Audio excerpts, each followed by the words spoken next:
If you're moving to Idaho from California, don't move here unless you can handle these big differences between Idaho and California. And we're gonna be hitting the top 11 biggest things you need to know about moving to Idaho from a place like California before you make the move here. Now, if you're looking to make the move here, you gotta know that not everyone stays after they make the move here. Some people move and they decide to move out of state or back to where they came from. And we're gonna cover what some of those reasons might be for you. Now, I moved from California myself. I moved from beautiful San Diego. People think I'm crazy. Why would you ever leave San Diego? I'll get into that in this video, why I would have left and why I'm so happy here in Idaho and why it might be the right reason for you. Maybe it's not. After you watch this video, you'll know whether this is the right place for you. Now, in this video, we're gonna be covering the population and density of Boise, Idaho, traffic considerations, what the cost of living looks like, crime and safety, the taxes here in Idaho, and one of the biggest things here is the political and cultural differences, weather, outdoor recreation opportunity, gun culture and gun laws, small business licensing, and housing costs and utilities. Hey everyone, my name is Curtis Chism. As I said, I moved here from San Diego and I'm a licensed realtor, helping people make the move here to the Treasure Valley. I run one of the top real estate relocation businesses here in the Treasure Valley, helping people buy and sell homes here in the Treasure Valley. 90% of my business are people just like you making the move from out of state here to the Boise, Idaho area. So if that's you, all you gotta do is reach out to me via phone, text, or email. We'll have a Zoom call and we'll figure out the roadmap for getting you moved here into the Boise, Idaho area. All right, first up, let's look at the population density, compare that to some of the big cities out in California. So the Boise, Idaho area has about 235,000 people in it. That number, of course, fluctuates a little bit, but generally speaking, it's just growing just a tiny little bit per year.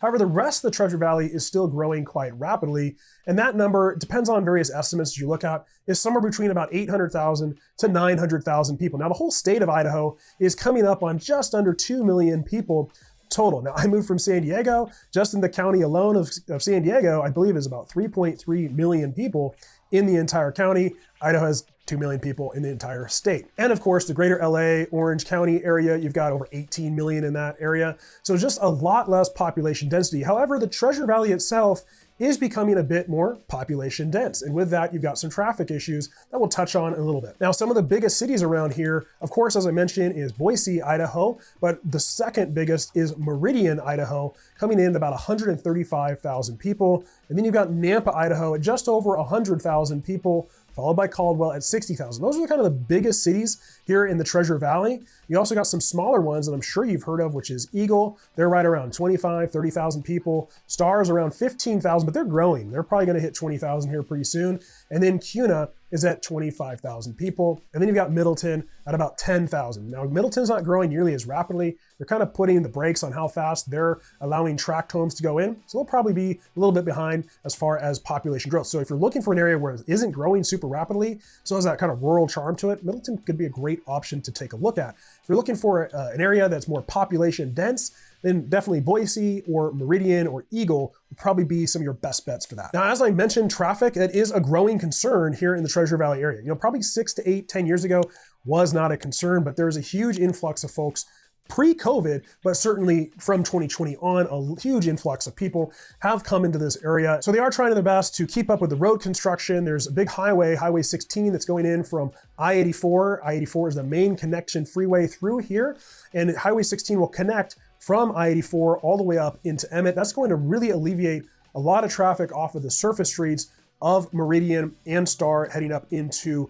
Emmett. So that's certainly going to help. However, that's not going to alleviate everything. So that is definitely a growing concern. Technically, Boise ranks number 25 as one of the worst traffic areas in the United States. Now that's compared, of course, to places like Los Angeles, that's number 1, San Francisco is number 3, or San Diego, that's number 12. I think there's a huge drop off though from the traffic in places like LA and San Diego to a place like Boise, Idaho. Now let's look a bit at cost of living, and we are going to look as well at housing costs. So this goes into this number, but we will look a little bit more deeper into the housing costs later in this video. So the median household income here in the Boise, Idaho area is about $81,000 to $84,000. That's as of 2025. But the average household income, so it's median versus average, is closer to around 116,000. So wages are okay here, but they're not amazing necessarily. Now let's compare the cost savings to other California cities. In general, Boise is about 30 to 50% cheaper than places like Los Angeles or San Francisco in particular. And the median home price is about $475,000. That's combined between Canyon County and Ada County. If you're looking at Canyon County, that's places like Nampa and Caldwell, Middleton, you're right around $400,000. Whereas if you're looking at Ada, which is more Boise, Meridian, Eagle, you're about closer to $600,000 as a median price. Obviously, compared to places like Los Angeles, you're closer to around $1 million. San Diego is like 1.1 million, San Francisco, you're at 1.3. So certainly a huge difference there, which is gonna reflect into your mortgages or your rents. Now, utilities and groceries, generally speaking, you're gonna be about 20 to 30% less expensive here than in California. Now let's go ahead and jump into what some of those housing costs look like. Property taxes here on average are about $1,500 to $4,000 per year versus $12,000 or more on some homes in California. Now, the way property taxes are calculated, I actually have an entire different video about how property taxes are calculated. It's rather complex. We use something called a levy system here, but in general, expect to pay probably somewhere between 0.4%, that's right, 0.4%, to 1% property tax, depending on the home and where exactly it's located. There's also a homeowner's exemption of $125,000 you take off the price of your home that percentage is calculated on. I won't go into detail on that because I do have a whole nother video. You can explore that. It's about a 5-minute video, breaks it down in complete detail. Homeowners insurance, you're probably gonna range from maybe $500 on the very low end up to around $1,500 to $2,000. It can depend on the home. If you have a multi-million-dollar home, you're gonna be spending more. If you have a more basic starter home, you're probably gonna be closer to the $500 mark. We really don't have a big issue with wildfire insurance here, even though there are fires that do occur, of course, through here. In fact, last year was a really bad year for fires. But in general, we don't really have an issue with wildfire insurance here. Something to keep in mind is flood insurance. If you're gonna be near the Boise River, looking at those floodplains, some homes are built in the floodplains. Your insurance will be significantly higher. I had one client who initially got a quote for flood insurance because the insurer thought that he was in the floodplain. It's gonna be an additional $3,000 per year. However, we were able to get a certification from the builder that they had actually built up the whole subdivision above the floodplain, and he was able to eliminate that from his cost. Now, utility bills, I would expect to pay somewhere on average between $100 to $200 for gas and electric combined. Certainly could be more depending on how energy efficient your home is or how many appliances you're running. For me in particular, I kind of generally range from about $150 to $250 per month, depending on the time of the season and what all is running. So in the summertime, that's certainly my highest bill. I have a lot of appliances that are running in terms of, I have a hot tub, I have an infrared sauna that we use occasionally, I have a couple deep freezers. So there's a lot of electricity that does get pulled. So that goes up, during the summertime, but my gas bill is super low, usually around $20 during the summertime. However, in the wintertime, my gas bill is more like $100. My electric bill is $75 to $125. And then of course you have your water, trash, and sewer bills. Now, depending on where you are, most likely it's all gonna be on one bill. So I on average pay about $80 a month for my water, sewer, and trash all combined. So if you take the trash bill out of it, I'm really paying about $60 per month for water and sewer. Not too bad. Now, something you need to watch out for is if your irrigation water is on domestic city water or if it's on canal irrigation water. If it's on irrigation water, you're gonna be spending not that much money at all. I spend right now, I think $170 for the entire year for unlimited irrigation water, whereas some folks in more of the older areas of Meridian and Boise, you're gonna be on domestic water. And during the summertime, if you wanna keep your grass green, you're probably gonna be spending quite a bit. I've heard definitely stories of people spending around $400 a month on water to keep their grass green during the summertime. So that's something you wanna check out and make sure that hopefully you're gonna be on irrigation water or if the HOA is covering that. So obviously these are gonna be significant savings compared to California, and that's where people really see huge savings moving here. Sometimes they don't see big savings in their mortgage payments because interest rates are higher right now, 7% or so when I'm recording this video, and home prices are elevated. However, getting a bigger home for the same amount of money, you might be moving from an 1,100, 1,500 square foot home, maybe 2,000 at the most, and getting into a 2,000 to 3,000 square foot home that's gonna be much more energy efficient. So all your energy costs, your insurance bills, your grocery bills, this is where the savings start to really stack up. Now let's look at crime statistics here in the Boise, Idaho area. Now you've got several different cities and towns throughout here. So you can go on niche.com and take a look at what some of these safety ratings are in each specific area. You're gonna find that Boise is certainly a much safer city overall compared to many of the other major cities in the US. The Boise violent crime rate ranges from about 2.2 to 2.7 per 1,000 people, as compared to the average of 4 per 1,000 people for major US cities. So that's nearly 50% safer than the average US city. And as you get into the suburbs, you're gonna find tremendous safety ratings as well. Now, a lot of people are concerned about Nampa and Caldwell. They hear that maybe it's not as safe there, but actually, if you look at the data, it is certainly still much safer than most major US cities. I live in Nampa myself. I've never felt unsafe, and I love living in the Nampa area. But you're gonna find that Meridian, Eagle, and Star have the highest safety ratings, according to niche.com, that you're gonna find almost anywhere in the entire United States. Now, property crime is about 12 to 20 per 1,000 people here in the Boise, Idaho area.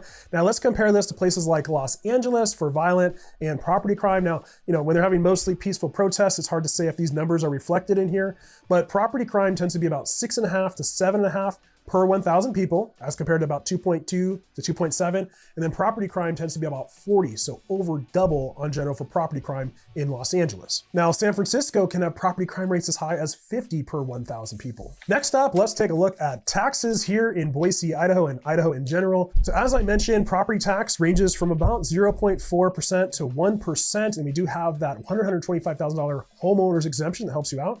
Or of course, California starts at 1% and goes up from there, and they're doing everything they can to eliminate Prop 13 in California. I came from California. I still monitor what goes on there. Now, income tax in Idaho, you have a flat 5.8%. Essentially, everybody pays 5.8%. That's it. Whereas California, you have a progressive tax that ranges from as low as 1%, but goes up to 13.3%. But most people tend to be in that 6 to 9% rate in California. Sales tax, we have basically a flat rate of 6%. That's what we pay. There might be areas that are a little bit higher, but here in the Boise, Idaho area, we're at 6% sales tax. Now that is also on groceries. So that's kind of a drawback. And there was a big push to try to get rid of sales tax on groceries. Where of course, California generally starts at 7.25%, but often ends up being 8 to 10% in most municipalities. All right, let's get into probably why you're here and trying to figure out if Idaho is the right place for you. And that is certainly the political and cultural differences here in Idaho. You're gonna find a lot of people saying online, don't California my Idaho. You'll probably see bumper stickers.